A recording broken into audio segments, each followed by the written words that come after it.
E aí, meu amigo, minha amiga que acompanha sempre as nossas videomensagens, dando continuidade aos temas voltados a tanto à vida cristã, assim como questões relacionadas à religião, à filosofia da religião. Hoje nós vamos falar de um tema bem especial. O nome da nossa videomensagem de hoje é Quem sou eu, de onde vim, para onde vou? Um tema bem sugestivo, né? E eu tenho certeza que cada um de vocês que está assistindo essa videomensagem já pensou nisso. Lá no fundo, quem sou eu? Quem verdadeiramente sou eu? De onde eu vim? Para onde eu vou? Seja a sua crença criacionista, ou seja, de um Deus, de um ser que criou tudo e detém o poder sobre todas as coisas, ou seja, a sua crença mais científica, mais evolucionista. Mas ainda assim, todos, desde a escola, já são incitados a questionarem sobre isso. E hoje nós vamos falar um pouquinho sobre isso, mas voltado à visão bíblica, a visão teocêntrica, ou seja, tendo Deus como centro desse pensamento, desse questionamento sobre o ser humano, de onde veio, por que veio, assim como outras coisas também que foram criadas por Deus, de acordo com a fé bíblica. Ok? Para começar, vamos lá para Gênesis, capítulo 1, versículo 1, ou seja, o primeiro capítulo, o primeiro versículo da Bíblia, que fala o seguinte: no princípio criou Deus os céus e a terra. Ou seja, Deus não criou o céu, Deus criou os céus. Em outras videomensagens nós vamos falar um pouquinho sobre a diferença desses céus. Acredita-se que sejam 3 céus, biblicamente falando, que seria o céu que nós temos acesso, né? Que inicialmente foi chamado de firmamento, onde nesse céu não havia divisão entre a parte do céu, ou seja, a parte atmosférica, e as águas. Tanto que quando nós formos falar nessa videomensagem de alguns dias da criação, nós vamos estar exemplificando melhor sobre isso. Então, existe o nosso céu, que nós conseguimos verificar o céu natural, existe o céu do espaço sideral, e além disso existe o céu onde Deus se encontra. Essa é a crença bíblica e é o respaldo bíblico que nós temos para crer em 3 tipos de céus, ok? Então, no princípio criou Deus os céus e a terra, e tem uma frase interessante que vem após essa citação, que é a seguinte: a terra, porém, era sem forma e vazia. Aí já se cria uma das teorias, eu vou falar de algumas teorias que existem por causa desses primeiros capítulos do livro de Gênesis, que fala da criação, né? Uma das teorias que fala sobre a queda, que esse sem forma e vazia da terra é devido à queda de Satanás, de Lúcifer, do diabo, do capeta e por aí vai. Só que não existe nenhum respaldo bíblico, tá? A Bíblia não cita claramente que isso é verdadeiro, então nós não podemos nos apoiar nisso. O que eu vou destacar? Além da terra ser sem forma e vazia, o Espírito de Deus pairava sobre a face do abismo, ou sobre a face das trevas. O que significa isso? Significa que Deus criou o mundo e, além de Deus, junto com ele estava o Espírito de Deus. E outra coisa aí para aqueles que acreditam, né, na Trindade, que seria a união entre Deus Pai, Deus Filho e Deus Espírito Santo, Jesus, o Espírito Santo e o Deus Criador, o Deus Pai. Esse versículo, assim como o outro, quando nós formos falar lá em Gênesis capítulo 1, versículo 26, que Deus criou o homem à sua imagem, tanto que a forma, o verbo que é usado, o verbo fazer, está escrito da seguinte forma: façamos o homem à nossa imagem, conforme a nossa semelhança. Ou seja, façamos, era mais de um. Aí eu vou lá em João capítulo 1, versículo 1, quando fala: no princípio era o verbo era Deus, e o verbo estava com Deus. E todas as coisas foram feitas por meio dele. Sem ele, nada do que foi feito poderia fazer.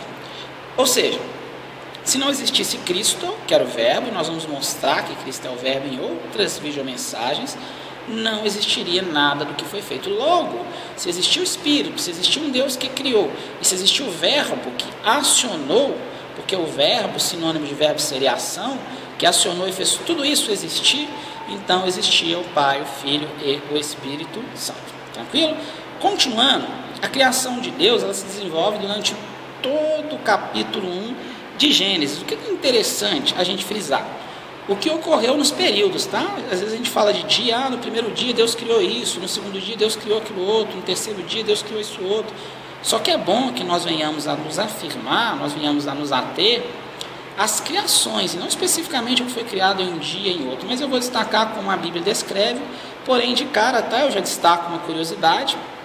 A palavra no hebraico, o que nós temos que entender? Lembra das primeiras videomensagens? O Antigo Testamento foi escrito em hebraico. Então nós temos que entender o significado das palavras no hebraico. No hebraico, a palavra Yom, que quer dizer dia, que significa dia, né, no português, ela tem um significado um pouco diferente do nosso dia. Dia para a gente é dia, ou dia, né, de um dia com 24 horas, ou dia falando-se exclusivamente na parte da manhã, ou falando do dia por inteiro. Quando nós vamos falar no hebraico da palavra Yom, que significa dia, se refere também a períodos. Então, foi um dia, pode ser e foi um período de quanto tempo? Não se sabe, por isso que não é legal a gente ficar afirmando taxativamente a idade da terra ou a criação de Cristo, de Deus, né, com Cristo, o Espírito Santo, criando tudo em 7 dias, tá ok? Isso aí é só uma curiosidade para vocês. No primeiro dia, criou Deus os céus e a terra era sem forma e vazia, isso nós não vamos entrar em discussão nessas teorias que eu já citei anteriormente. Mas no segundo dia, criou Deus o firmamento e fez a divisão entre o firmamento, porque ele criou o firmamento, que era céu, e as águas. E ele fez a divisão entre o firmamento e as águas. O firmamento é o nosso céu, que nós conseguimos enxergar, porque a Bíblia cita sobre o firmamento, é isso. E ele fez essa divisão. Então, no primeiro dia, céus e terra. Segundo dia, firmamento, e fez a separação entre céus, ou seja, entre o firmamento e entre as águas, que eram juntas.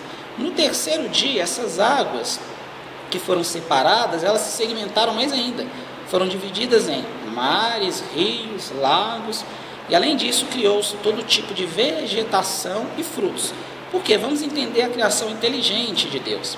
A partir do momento que existia água separada em rios, em lagos, cada um de acordo com as suas características, salgada, doce, mais ácida, a partir do momento que existia esse ambiente propício, logo a vegetação poderia surgir, porque é impossível existir vida vegetal sem existir água, tranquilo? Da mesma forma sem existir o céu. E uma coisa interessante, tá? No quarto dia, algo que é essencial para os vegetais, para que eles viessem realizar a fotossíntese, foi criado no quarto dia, ou seja, os vegetais, eles foram criados antes de um item, e essencial para a existência deles, porque no quarto dia foram criados os astros, a lua, o céu, as estrelas, e como está ligado diretamente a eles, as estações do ano, o dia e a noite foram pré-estabelecidos pelo próprio Deus, ok? No quinto dia, o que foi criado? O quinto e o sexto dia são dias semelhantes, tá? Nós vamos destacar mais o sexto dia pela criação do homem, mas na verdade o quinto e o sexto dia são dias semelhantes, pois no quinto dia foram criados todos os seres vivos aquáticos, e assim como todos os seres vivos aves, aqueles que voam. O que a gente não vai destacar nesse ponto? Mas existem alguns animais que não são aves, eles são mamíferos. Existem alguns peixes que não são peixes, eles são mamíferos. Nós não vamos destacar isso, tá? Se foi criado ou não esse tipo de animal específico, nós vamos destacar assim como a Bíblia cita, que no quinto dia foram criados os peixes e foram criados as aves. E Deus ordenou a eles que eles fossem fecundos, ok? Ou seja, povoassem a terra, que foi a mesma ordem que ele deu para o homem. No sexto dia foram criados os animais terrestres, ou seja, os répteis, alguns mamíferos, dentre outros. Além disso, foi criado, o homem no sexto dia, que é a maior criação de Deus. O próprio Deus fala, quando ele criou o homem, que ele iria dominar sobre todas as coisas que foram criadas. Tranquilo? Deu para perceber como que a criação de Deus é sistemática? Um detalhe, tá? Cada etapa da criação, uma depende da outra. Esse destaque que eu trouxe para vocês, principalmente quando foi falar da água, dos mares, do rio, dos lagos, e foi falar logo depois, sucedeu a criação dos vegetais e dos frutos, significa que um item na natureza depende do outro.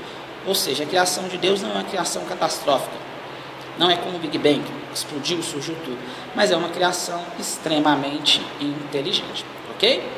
Na próxima videomensagem eu vou dividir esse tema em 2 videomensagens. Nós vamos falar exclusivamente da criação do homem. Se você gostou, espero que você venha compartilhar com seus amigos. Se você não gostou, mande uma crítica. O objetivo é justamente estar compartilhando conhecimento e também aprendendo com cada um de vocês, ok? Até a próxima videomensagem.